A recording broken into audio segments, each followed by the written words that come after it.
Hello friends, मैं मोनिका आपके gardener दोस्त। आज आपसे बात करूंगी कि ना हमारे जो फ्लावरिंग प्लांट्स हैं ना, इनमें घर से निकलने वाली एक मुफ्त की खाद बताऊंगी। फ्री की खाद है और वो हर घर में ज़रूर ज़रूर ज़रूर होती है वो।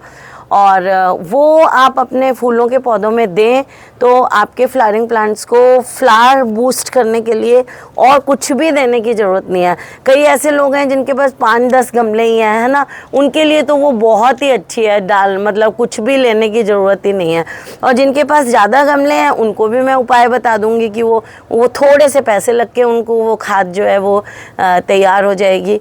तो मैं आपको वो खाद दिखाती हूँ। देखिए यहाँ पे आए दिखाती एक चीज़ है। तो देखिए वो वाली खाद, ये खाद है जिसकी मैं बात कर रही हूँ, जो मैं रोज़ प्लांट में तो बहुत देती हूँ और दूसरे पौधों में भी अब मैंने देना शुरू कर दिया है। गुलाब के पौधे में देखिए, लियो को दिखाना कैसे ऊपर आने की कोशिश कर रहा है, चला गया उधर। छोड़ो छोड़ो ये ऊंची है, इस पे इससे चढ़ा नहीं जाता। लियो आपसे चढ़ा नहीं जा रहा है इसके ऊपर। तो देखिए ये है चाय की पत्ती। गुलाब के फूलों में मैं बहुत देती हूँ। इस टाइम मेरे जो कश्मीरी गुलाब है ना, उसमें इस टाइम 60 फ्लावर्स आए थे एक दिन, तो एक पौधे में इतने प्यारे रेड कलर के ग्राउंड फ्लोर पे मेरे बैकयार्ड में लगे हुए हैं। तो बहुत अच्छे फ्लावर्स आते हैं ये डालने से। और आजकल तो मेरा इसको डालने का एक तरीका अलग है। पहले तो मैं इसको इकट्ठा करके डाला करती थी, ड्राई करके डाला करती थी, लेकिन आजकल क्या करती हूँ, जैसे जो ये बचते हैं ना, जैसे चाय पत्ती बचती है चाय बनाने के बाद, उसमें जो अदरक होता है वो भी इनके लिए बहुत अच्छा होता है। इलायची भी पौधों के लिए बहुत अच्छी होती है। ये सब मसाले डल के जो चाय बनती है, चाय बनने के बाद उसको धो लेते हैं। एक्चुअली हम लोग तो ना आजकल वैसे भी लोग शुगर कम खाना शुरू कर रहे हैं। हम लोग तो शुगर डालते ही नहीं है। डालना हो तो बाद में वो जो देसी खांड है वो कप में ही थोड़ी सी डाल लेते हैं। तो इसमें इसको अच्छी तरह से धो लेते हैं उसको, और धोने के बाद क्या करते हैं कि उसको डायरेक्ट ही डाल देती हूँ मैं, ड्राई व्राई करती नहीं हूँ। वो गीली जो होती है ना, जो की होती है, वो बिल्कुल जो पौधा जो होता है ना, उसके मेन जो स्टेम होता है बीच में, उस स्टेम से थोड़ी दूर पे ऐसे गमले के उस पे डाल दें आप, रिम के साथ साथ, या फिर आप उसको रिम जैसे ज़मीन में आपके लगा हुआ है तो मतलब मेन जो स्टेम है उससे थोड़ा सा दूर डालें, 2-3 इंच दूर डालने हैं उसको, है ना। तो वो जो है आपके स्टेम के बिल्कुल पास नहीं डालना है, क्योंकि वो गीली चाय है। और वैसे भी कोई भी खाद देते हैं वो मेन स्टेम से दूर डाली जाती है, क्योंकि जड़ें जो हैं पौधे की वो दूर होती हैं मेन स्टेम से। तो वो यूं ही डाल देती हूँ मैं तो, गीली भी। तो आप आपके पास जो ये पौधे हैं, कम गमले हैं, तो आप भी वो धोई और चाय पत्ती यूं की यूं ही आप अच्छी तरह से धो के छाननी, जो छान के अच्छी तरह से कि उसका एक्स्ट्रा पानी वानी निकल जाए, उसको यूं ही आप डाल दें गमले में, तो भी आपके फ्लावरिंग के लिए ये बहुत अच्छी रहती है चाय पत्ती डालना। और अगर आपके पास ज़्यादा पौधे हैं, नहीं है, तो आप कोई भी अपनी बाज़ार से जो हम चाय पत्ती लाते हैं, थोड़ी सस्ती वाली चाय पत्ती ले आएँ, और उसको क्या करना है, आपको पानी में भिगो दें। उस चाय पत्ती को पानी में भिगोया रहने दें उसको 15-20 मिनट, और उसका पानी अलग कर लें और चाय पत्ती अलग कर लें। तो वो जो धोने के बाद चाय पत्ती बचेगी, वो चाय पत्ती आप अपने पौधों में गीली भी दे सकते हैं। ज़रूरी नहीं है उस, बस हाँ छनी हुई अच्छी तरह होनी चाहिए, पानी टपकता हुआ नहीं होना चाहिए उसमें।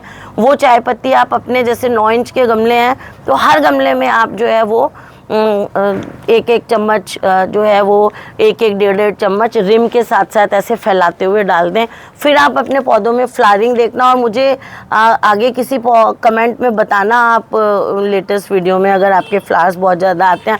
आपको कोई भी खाद डालने की ज़रूरत नहीं है। अगर आप कम खर्चे में और ज़्यादा केयर करने वाले नहीं हैं, आपको फूल भी चाहिए और आप ज़्यादा मेहनत नहीं करना चाहते पौधों में, तो ये चाय पत्ती की खाद आप डालें और फिर देखें इसमें आपके जो सीजनल सर्दी के प्लांट्स हैं उनमें कितनी अच्छी फ्लावरिंग होती है।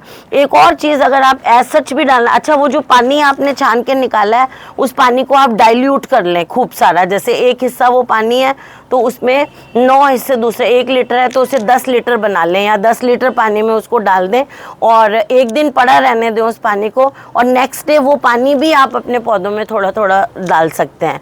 तो उससे भी आपके पौधों को, वो भी खाद है जो डालते हैं, तो कुछ भी वेस्ट नहीं जाएगा, दोनों चीज़ आपके काम हो जाएंगी। हम उसको धो इसलिए रहे हैं कि बहुत स्ट्रॉन्ग होते हैं इसमें जो वो होते हैं खाद्य पदार्थ जो होते हैं वो बहुत स्ट्रॉन्ग होते हैं इसके अंदर, तो वो स्ट्रॉन्गनेस उसकी निकल जाए इसलिए हम उसको वॉश करके डाल रहे हैं।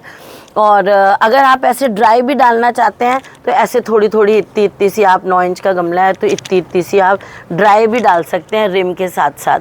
ज़्यादा नहीं डालें क्योंकि फिर ये स्ट्रॉन्ग है, इसकी स्ट्रॉन्गनेस को थोड़ा हम डाइल्यूट करते हैं धोकर, तो इतना भी थोड़ी थोड़ी आप डायरेक्ट भी हर गमले में डालेंगे तो फ्लावरिंग के लिए ये आपके प्लांट्स के लिए बहुत अच्छी होती है। सुंदर फ्लावर आते हैं, कलर बहुत अच्छे आते हैं फ्लावर्स के, तो ये बड़ी मुफ्त, अगर आप ज़्यादा जने जिस घर में है तो खूब सारी चाय पत्ती निकलती है, तो आप ज़रूरी नहीं है कि एक ही दिन सारे गमलों में डालें, रोज़ की रोज़ जो निकलती है 2-4 गमलों में आगे आगे आगे आगे डालते जाएं।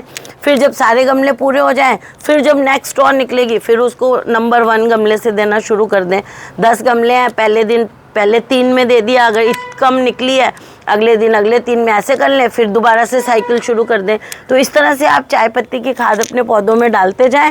तो पहले हम ड्राई करके सुखा के डाला करते थे, जो मैंने आजकल नया तरीका निकाला है तो मैंने सोचा आपको भी शेयर करूं, उसके रिजल्ट्स भी मैंने देख लिए हैं। बस आपको मेन स्टेम से दूर रिम के साथ साथ डालना है, अगर ज़मीन में है तो भी पौधे से कम 5-6 इंच दूरी पर डालें वो खाद, ताकि जड़ों को मिले और पौधे को नुकसान नहीं पहुंचाए। तो फ्रेंड्स, अगर आपको मेरा ये वीडियो अच्छा लगा हो तो इसे लाइक करिएगा, शेयर करिएगा और मेरे चैनल को सब्सक्राइब करिएगा। Okay friends, bye.